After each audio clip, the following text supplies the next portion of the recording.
రెండవ వాక్యాన్ని చదువుకుందాం. నిన్ను గొప్ప జనముగా చేసి నిన్ను ఆశీర్వదించి నీ నామమును గొప్ప చేయుదును. చాలు. ఇంకొకటి చదవండి. నిన్ను గొప్ప జనముగా చేసి నిన్ను గొప్ప జనముగా చేసి నిన్ను ఆశీర్వదించి నీ నామమును గొప్ప చేయుదును. నీ నామమును గొప్ప చేయుదును. నీవు ఆశీర్వాదముగా నుందువు. అక్కడ రాయబడినటువంటి మాట ఏమిటంటే, నిన్ను గొప్ప జనముగా చేసి నిన్ను ఆశీర్వదించి నీ నామమును గొప్ప చేయుదును. గట్టిగా స్తోత్రం చెప్పండి. హల్లెలూయా.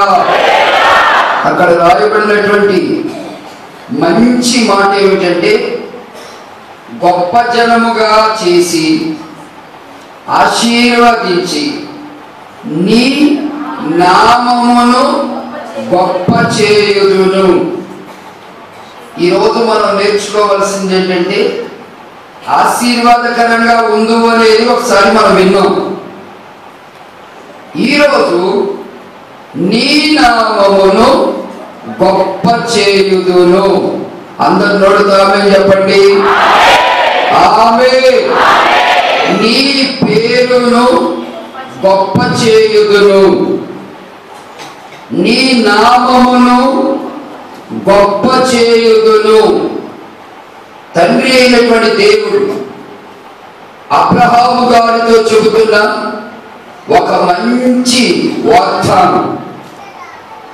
ఆ వాగ్దానంలో ప్రాముఖ్యమైనది ఏమిటంటే, నీవు ఆశీర్వాదకరంగా నేను నిన్ను ఉంచుతాను, గొప్ప జనముగా నిన్ను చేస్తాను. తర్వాత అంటాడు, నీ పేరును నేను గొప్ప చేయుదును. హల్లెలూయా.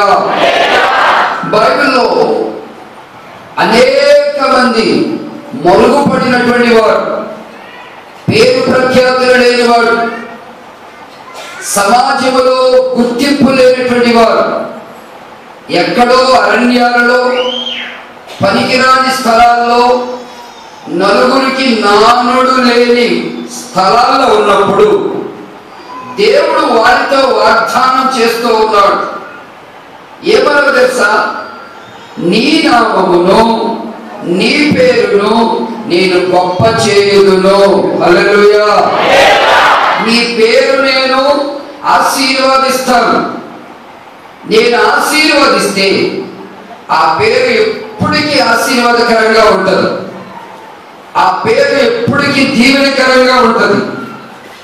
ఆ మాట ఎప్పుడు ఉన్నతమైనటువంటి శిఖరాలు ఎక్కుతుంది అని అబ్రహాం గారితో దేవుడు చెప్తూ ఉన్నాడు. చెప్పే మాట ఏంటంటే, నీ నామమును నేనేం చేస్తానంటున్నాడు? గొప్ప చేయుదును. ఎందుకని? అబ్రహాం గారి యొక్క పేరు దేవుడు గొప్ప చేస్తాను అని చెప్పి వాగ్దానం చేస్తున్నాడు. అతని పేరునే పరిశుద్ధ గ్రంథంలో మనం చదివితే యోసేపు ఉన్నాడు, ఎస్తేరు ఉంది. వీళ్ళందరూ కూడా గుర్తింపు లేని వారు, అనామకంగా వెనకబడిపోయి సమాజంలో విలువ లేకుండా, మనుషుల్లో గుర్తింపు లేకుండా మరుగైపోయినటువంటి ప్రజలు. వాళ్ళందరినీ కూడా దేవుడు అంచెలంచెలుగా వాళ్ళు ఏం చేస్తూ వచ్చారంటే, వాళ్ళ పేరుని, వాళ్ళ పేరు ప్రతిష్టలన్నింటినీ కూడా అత్యున్నతమైన స్థాయిలోకి తీసుకెళ్ళాడు. ఇప్పుడు మనం చదివేమనుకోండి, ఎస్తేరు ఉంది. తల్లిదండ్రులు, అన్నదమ్ముళ్ళు, బంధుబలగం లేనటువంటి వ్యక్తి, ఎక్కడో అట్టడుగున అంట్లు తోడుకుంటూ వేరే వాళ్ళ చిన్నాయన గారి ఇంట్లో పెరిగినటువంటి వ్యక్తి. దేవుడు ఏం చేశాడు తెలుసా? 127 మన జిల్లాకి ఎన్ని, మన రాష్ట్రానికి ఎన్ని జిల్లాలు ఉన్నాయి? ఎన్ని 30 13 అయితే అక్కడ రాయబడిన మాట ఏదో తెలుసా? ఆమె పేరు ఎక్కడో అనామకంగా ఉన్నటువంటి ఒక వ్యక్తి పేరుని ఎన్ని సంస్థానాల మీద మారుమోగింది? 127 సంస్థానాల మీద ఆమె పేరు తేజీప్యమానంగా ప్రకాశించబడింది. ఆమె డబ్బు పెట్టలేదు, ఎలక్షన్లో నిలబడలేదు, ఆమె పేరు బ్యానర్ లేదు, కటౌట్ లేదు. ఆమె ఒకే ఒకటి చేసింది. మరి ఎందుకని? ఆమె పేరు 127 సంస్థానాల మీద మారుమోగిపోయి ఈ రోజున ఎంతో మంది పేరు కొరకు ప్రాకులాడుతున్నారు. ప్రాకులాడినా ప్రయోజనం అంటలేదు. లక్షలు ఖర్చు పెట్టినా కానీ ఆ పేరు అలా తొక్కివేయబడిపోతుంది. ఏ మనుషుడి యొక్క నోట్లో కూడా నానట్లేదు. మరి ఎక్కడో అనామకంగా నేను కూడా యోగ్యురాలేనా అన్నట్లుగా ఆ రాజుగారి సముఖానికి వచ్చి అలా నిలబడింది. నిలబడిన వెంటనే రాజుగారి యొక్క దృష్టి ఆ ఎస్తేరు మీదకి వెళ్ళింది. ఎప్పుడైతే వెళ్ళిందో 127 సంస్థానాల మీద వస్తీ కంటే ఎక్కువగా ఎస్తేరు యొక్క పేరు మారుమోగిపోయింది. ఈ రోజున గ్రంథస్థం కూడా చేయబడింది, ఎస్తేరు గ్రంథము అని. మరి మనం బైబిల్లో మనం చదివినట్లయితే చాలా మంది పేర్లు ఉన్నాయి. ఆ పేర్లు కొన్ని గ్రంథస్థం చేయబడ్డాయి, మరికొన్ని మరుగైపోయింది, మరికొన్ని కరిగిపోయింది, మరికొన్ని అరిగిపోయింది. అయితే కొన్ని పేర్లు మటుకి కాలాలు మారినా యుగాలు మారినా ప్రతి వాడు చనిపోయి శిలావస్థలో ఉండిపోయినా కానీ వాళ్ళ పేర్లు జీవ గ్రంథంలో రాయబడి కనుక ప్రాణం ఉన్నంత వరకు, ప్రభు రాకడ వచ్చేంత వరకు వాళ్ళ పేర్లు మారుమోగిపోతూనే ఉన్నాయి. మరి ఉదయకాల సమయంలో దేవుడు అబ్రహాం గారితో అంటాడు, నీ నామమును ఏం చేస్తా అంటున్నాడు? అందరు నోటితో చెప్పండి, నీ నామమును గొప్ప చేయుదును. హల్లెలూయా. ఎందుకని అబ్రహాం గారి యొక్క పేరుని దేవుడు గొప్ప చేయడానికి ఇష్టపడ్డాడు? అబ్రహాం గారిలో ఉన్న క్వాలిఫికేషన్స్ ఏంటి? ఎందుకని అతని పేరునే దేవుడు ఆశీర్వదించి అతనినే గొప్ప చేస్తానంటున్నాడు.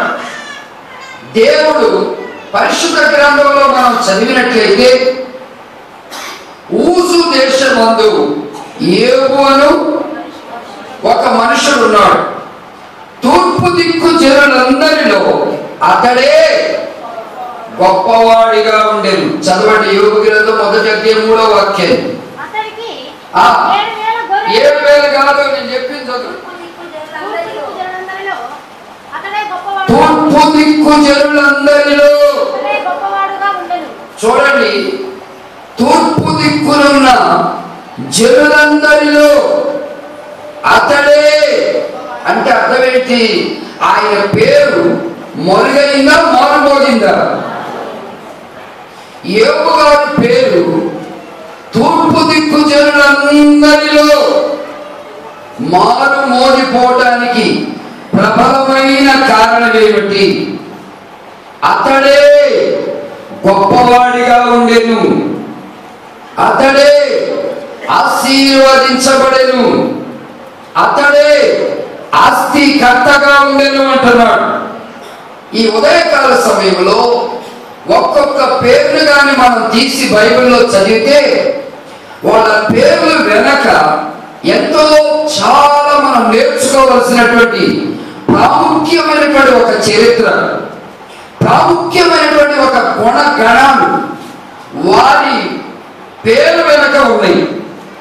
వాళ్ళ పేరు పబ్లిసిటీ అవటానికి, వారి పేరు ఘనత పొందటానికి పొందడానికి, వారి పేరుని బట్టి దేవుడు ఆశీర్వదించడానికి, వారి పేరుని దేవుడు విశాలపరచడానికి, ప్రతి నోట పలికేటట్లుగా చేయడానికి కారణం ఏంటి అని బైబిల్లో మనం చదివితే, అబ్రహాము గారు దేవునికి లోబడినాడు.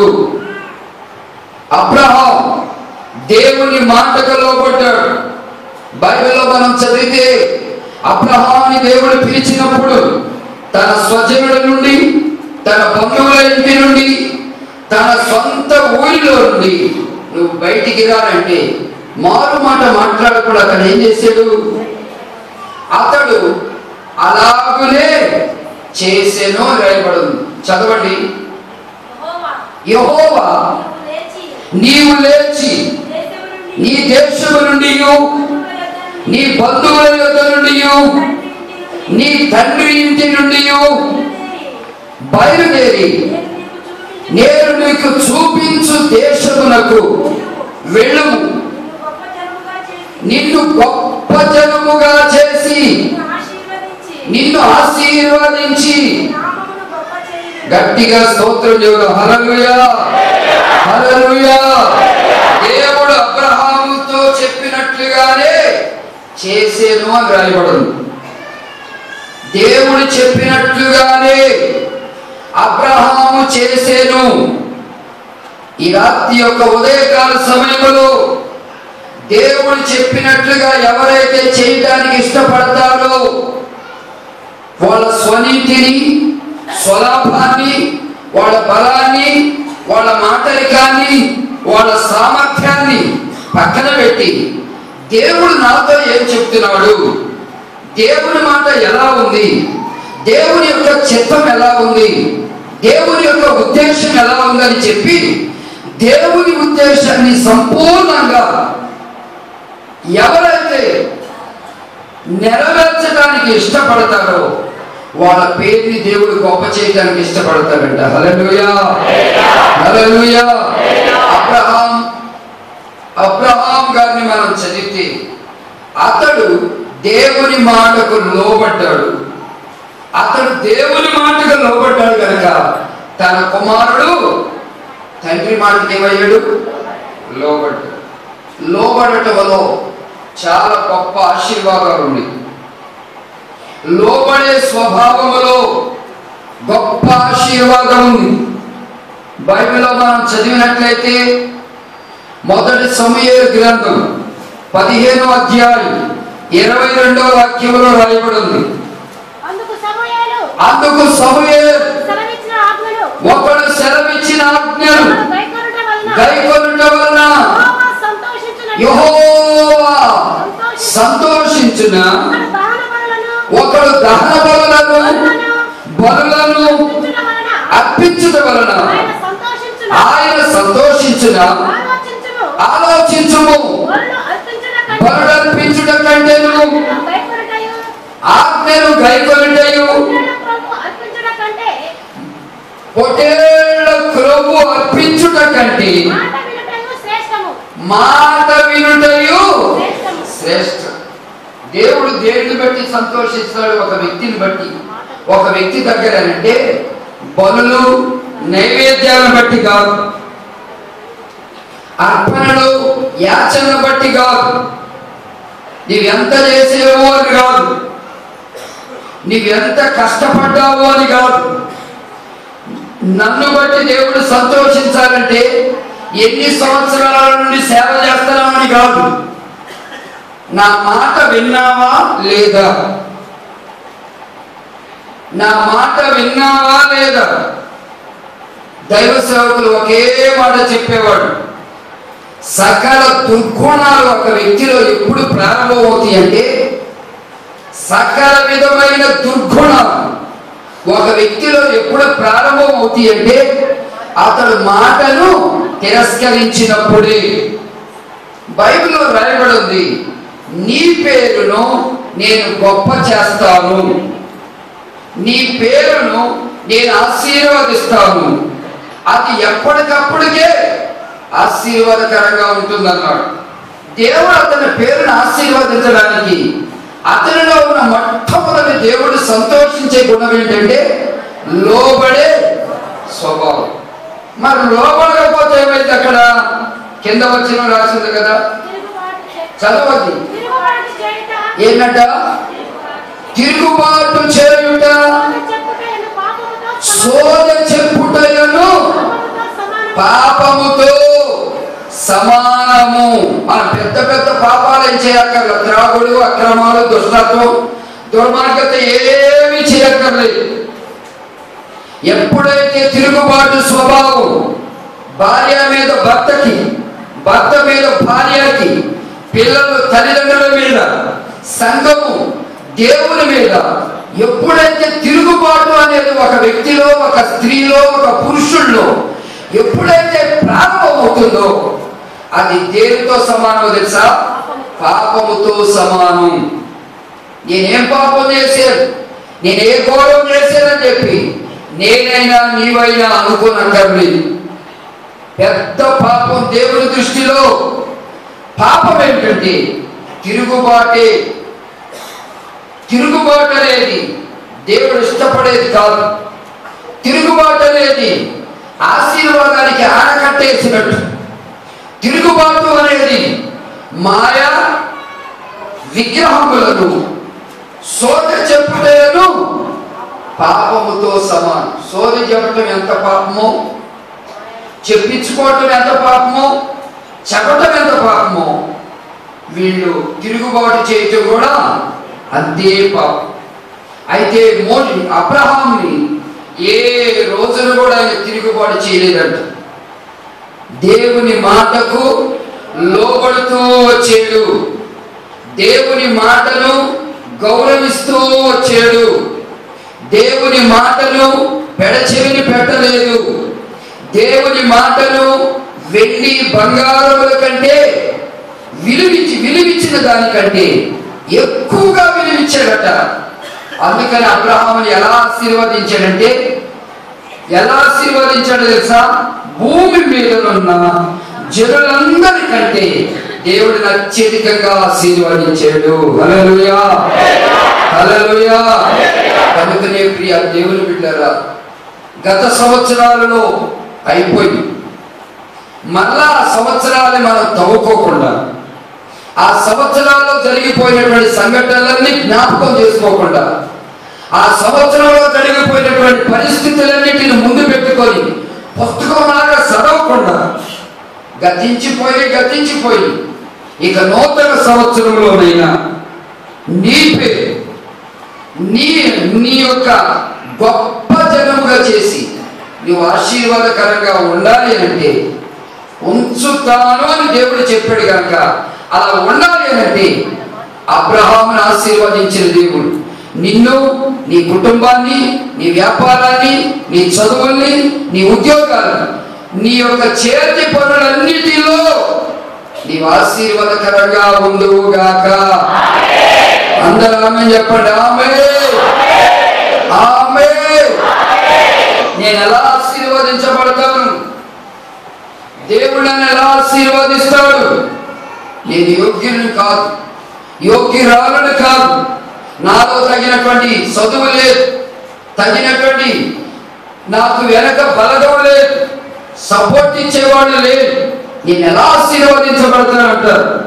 అబ్రహాం ఒంటరిగా బయలుదేరి ఆయనకి సపోర్ట్ కానీ, బంధు బలగం కానీ, చేయూతనిచ్చేవాళ్ళు కానీ, ఒకవేళ పలకరించేవాళ్ళు కానీ ఎవ్వరూ లేరు.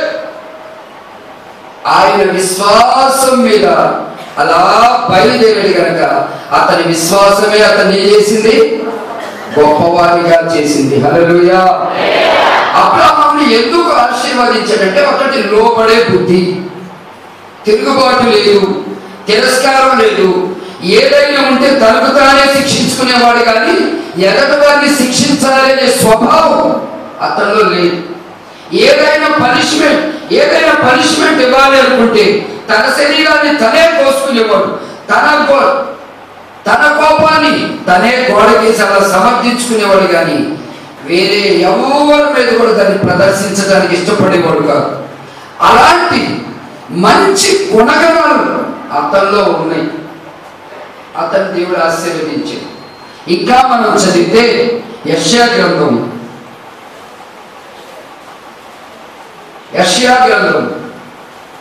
51వ అధ్యాయం 2వ చరణాన్ని చదువుకుందాం. మీ తండ్రి అయిన అబ్రహాము సంగతి ఆలోచించుడి.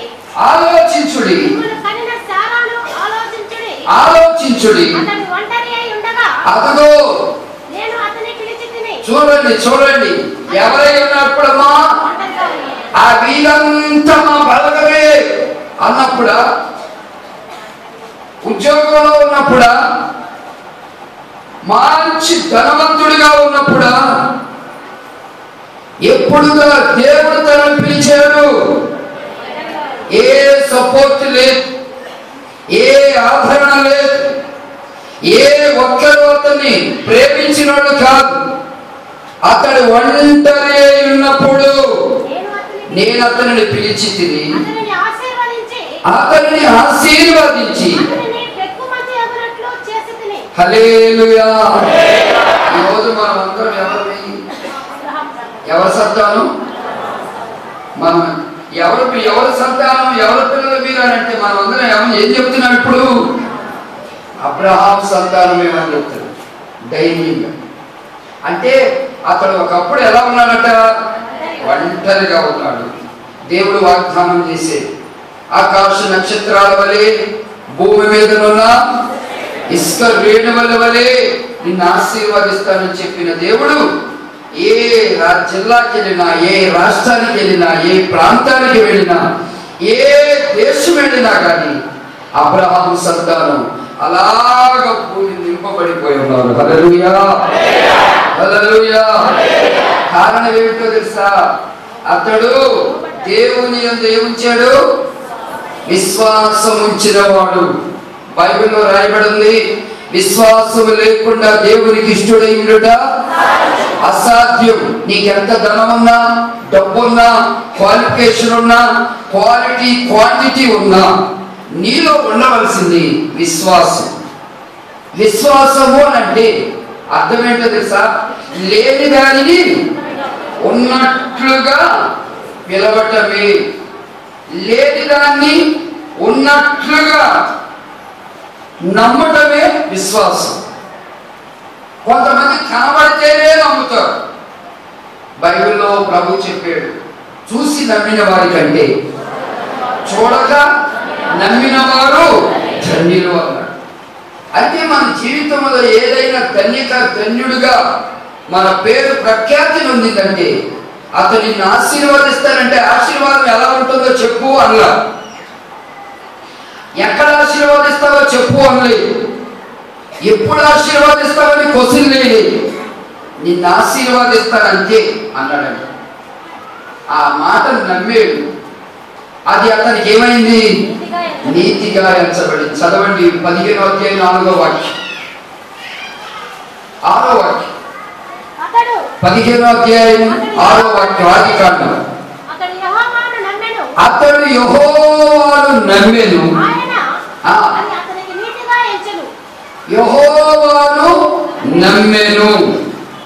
మరి రాత్రి యొక్క ఉదయకాల సమయంలో మన ప్రభు అయిన యేసుక్రీస్తు వారు మన దగ్గర ఆయన కోరుకునేది ఏంటంటే, నీ విశ్వాసం ఉంచగలిగిన వ్యక్తివైతే, దేవుని ప్రేమించిన వ్యక్తివైతే నిన్ను, నీ కుటుంబాన్ని తప్పక ఆయన ఆశీర్వాదానికి యోగ్యులుగా మారుస్తాడు. హల్లెలూయా. నీ పేరుని ఏం చేస్తాడట? నీ పేరుని ఆయన ఏం చేస్తాడు? గొప్ప చేస్తాడు. ఈ రోజున అబ్రహాం గారి యొక్క పేరు ప్రఖ్యాతి గాంచిపోయింది. అబ్రహాం గారి యొక్క పేరు ఖ్యాతి నొందింది. అబ్రహాం గారి యొక్క పేరు ప్రపంచవ్యాప్తంగా ప్రతి భక్తునికి, ఏ క్రైస్తవుడికి తెలియనటువంటి వాడు లేడు. ఎందుకు అతని పేరు అంతగా ఖ్యాతి నొందింది? ఎందుకు అతని పేరు అంతగా ఆశీర్వదించబడిందంటే, ఆయనకి బంధుబలగం, డబ్బు, హోదా, ఉద్యోగాలు, రాబడి, పలుకుబడి ఉంది కాదు. అతనిలో ఒకటి, దేవుని మాటను తూచా తప్పకుండా ఏమయ్యాడు? లోబడెను.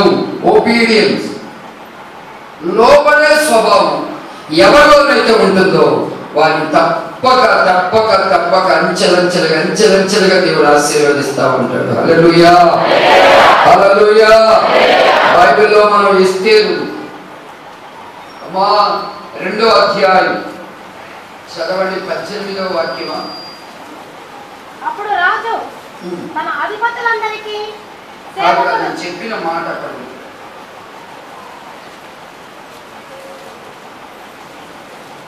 యోబు గ్రంథం, అదే ఎస్తేరు గ్రంథం 2వ అధ్యాయం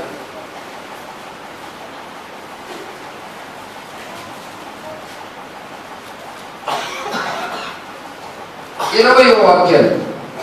ఎస్తేరు మొర్దెకై యొక్క పోషణమందున్న కాలమున చేసినట్టుగానే ఇప్పుడును అతని మాటకు ఆమె లోబడుచుండెను గనుక అతని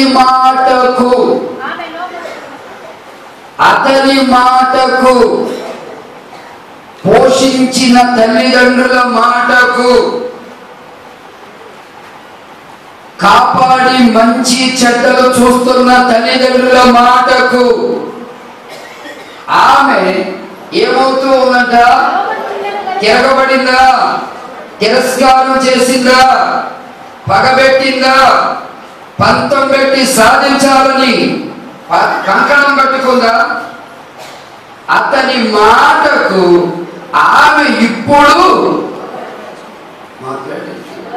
సైలెంట్ అయిపోయింది. ఆమె అతని మాటకి ఏమవుతూ వచ్చింది?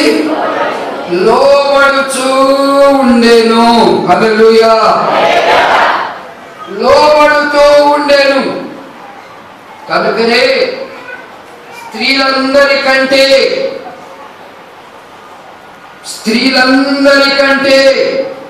17వ వాక్యం. ఎవరికంటే? స్త్రీలందరి సంఘాలన్నిటికంటే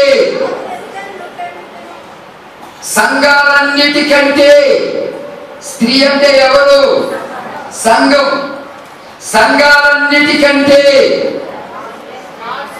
మన ప్రభు అయిన యేసుక్రీస్తు వారు మన సంఘాన్ని ఎక్కువగా ప్రేమించెను. తర్వాత అమ్మా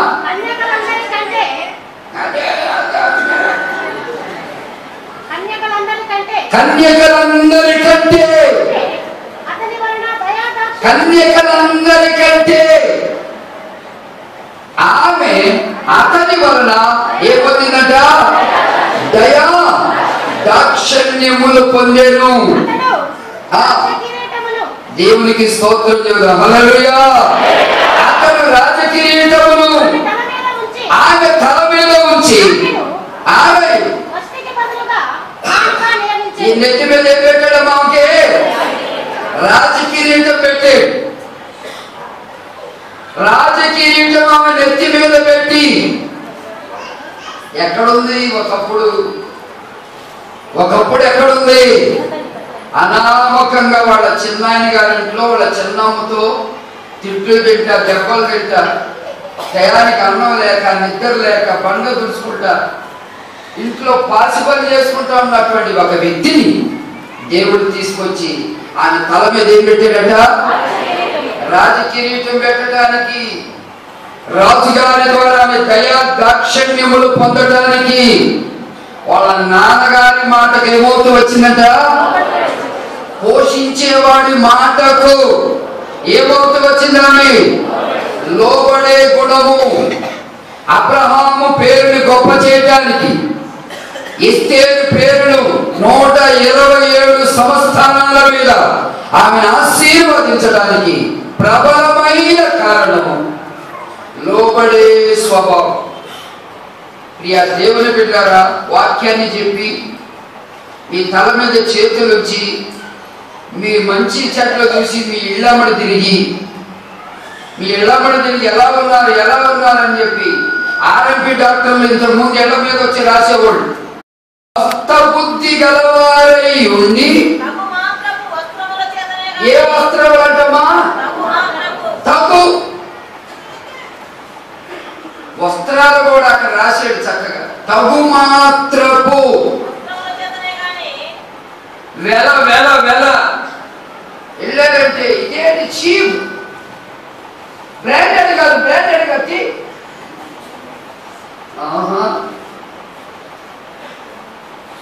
హల్లెలూయా.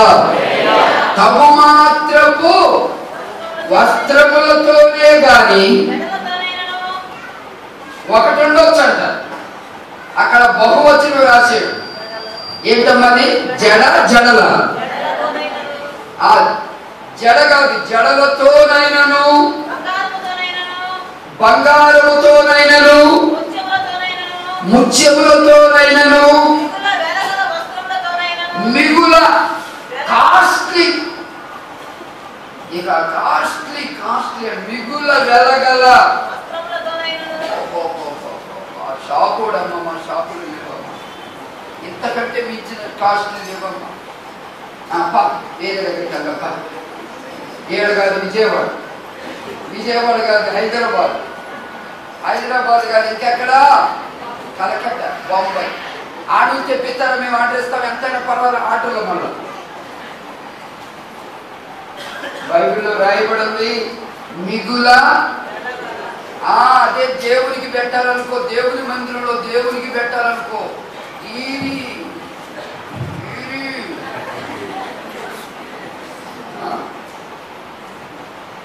మిగుల. చూడండి, ఎంత వేసినా కానీ దీని కాస్ట్ ఎంత? 127 రూపాయలు మీటర్. దేవునికి స్తోత్రం చెబుదాం. హల్లెలూయా, హల్లెలూయా. మిగుల వెలగల వస్త్రములతోనైనను అలంకరించుకొనక దైవ భక్తి గలవారమని చెప్పుకొను స్త్రీలకు తగినట్లుగా సత్క్రియల చేత. గట్టిగా చప్పట్లు కొట్టండి ఒకసారి, గట్టిగా గట్టిగా గట్టిగా గట్టిగా. హల్లెలూయా, హల్లెలూయా. మగ పిల్లలు జీన్ ప్యాంట్లు వేసారంటే దానికి అర్థం ఉంది. ఏళ్ళకేం తెగులు, ఏళ్ళకేం తెగులేదు. అందుకే బైబిల్లో వాక్యం ఉంది కనుకనే నేను అలా చెప్పగలుగుతున్నాను ధైర్యంగా. స్త్రీ పురుషుని వేషం వేయకూడదు, పురుషుడు స్త్రీ వేషం వేయకూడదు. అలా వేసిన ఎడల దేవునికి అది హేయమవుతుంది, అసహ్యమైనటువంటి కార్యం. అందుకని ఉదయకాల సమయంలో అలంకారాలు చాలా దైవభక్తికి తగిన వారు వలె, దైవభక్తికి తగిన స్త్రీల వలె సత్క్రియలు మిమ్మల్ని మీరు అలంకరించుకోనండి. హల్లెలూయా. ఎంత అందంగా ఉన్నా ఏం ప్రయోజనం? పెద్దవాళ్ళని గౌరవించలేనప్పుడు. అందుకే బైబిల్లో సొలొమోను రాశాడు, అందంగా ఉన్నటువంటి స్త్రీ అంట వివేకం లేకపోతే, వివేకం లేకపోతే అందంగా ఉన్న స్త్రీకి ఎవరితో సమానంగా రాశాడు? పంది ముక్కునున్న బంగారు కమ్మెమంటది. అమ్మ మీ అందరూ బాగా అయితే అదే లేదు, వివేకం ఉంటుంది. ఎవరు పెద్దోళ్ళు చూడగానే ముఖం అంతా పేలా తగిలిపోయినట్టు వెళ్ళిపోతుంది. అప్పుడే చిటపడే తుఫాను. బైబిల్లో రాయబడింది, నీవెంత వివేకంగా ఉన్నా, ఎన్ని వేల రూపాయల ఉద్యోగం నీకున్నా, వివేకం చాలా ప్రాముఖ్యం. ఆ వివేకం కానీ లేకపోతే నువ్వు తెలుగు రాకుండా ఇంగ్లీష్ అంతా మాట్లాడా, వివేకం కానీ లేకపోతే భర్తను ఎలా సంబోధించాలి, పిల్లలను ఎలా సంబోధించాలి, ఎంతవరకు మనం మాట్లాడాలి, ఎలా మన క్వాలిఫికేషన్, మన అబ్జెక్టివ్ అనే పరిధి ఎప్పుడైతే వివేకం లేకుండా ప్రవర్తిస్తామో, బైబిల్ దేవుని వాక్యం చెబుతుంది, పంది ముక్కునున్న బంగారు కమ్మి. పంది ముక్కుకి బంగారు కమ్మేసి ఒక పొదలో పోకుండా ఉంటుందా? పంది ముక్కుకి బంగారు కమ్మేసి అమ్మా నీకు బంగారు పొసలు దండేసిన ముత్యాలు వేసిన చక్కటి కౌలు పుట్టించానమ్మా నీకు చక్కగా మంచం మీద పడుకో బెడ్ కొత్తది అన్నావు అనుకో, అది ఉంటుందా? మళ్ళా ఏం చేస్తుంది? మూతి వాసన చూసుకుంటూ వాసన ఎడకపోతుంది, బాత్రూమ్ వెనకపోతుంది. అది కూడా ఎట్లా చేసుకుంటూ తెలుసా? బోధన చిక్కగా చేసి ఎన్ని సంవత్సరాలు క్రొత్తవి వచ్చినా కానీ వివేకం లేని ప్రవర్తన పంది ముక్కలున్న బంగారు కవి వంటి. అందుకని వివేకంగా ప్రవర్తించాలి. అలంకారాల విషయంలో మనం దేవుని బాప్తిసం పొందుతున్నాం, మనం ఒక పేరు మోసినటువంటి సంఘానికి వెళ్తున్నాం. ఒకళ్ళో ఇద్దరితో కూర్చునేది కాదు, సమాజం అంతా అక్కడికి వస్తున్నారు. వాళ్ళ మధ్యలోకి వెళ్ళి మనం నడవాలి, వాళ్ళ మధ్యలోకి వెళ్ళి మనం చేతులెత్తి వాళ్ళు మనకు దండం పెడుతుంటే మనం దండం పెడుతున్నాం. అక్కడికి వెళ్ళి మనం ఎలా ప్రవర్తించాలి అని కొంచెం వివేకం కలిగి మనం చక్కగా అలంకరించుకుంటే దేవుడు వాళ్ళ పేరుని భూమి మీద ఉన్న వాళ్ళందరికంటే వాళ్ళ పేరు దేవుడు గొప్ప చేయును గాక. ఆమేన్ ఆమేన్. శాశ్వతమైనది నీతో నాకు అనుబంధము మరువలేనిది.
లోకాశలతో గొడవపడుతున్నావేమో, లోకాశలు జయించలేకపోతున్నావేమో, శరీరాశలతో నటిస్తున్నావేమో.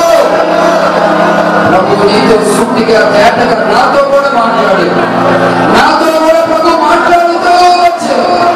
ఈ నా పేరును జీవ గ్రంథములో భూమి మీద గొప్ప చేయబోతున్నాడు.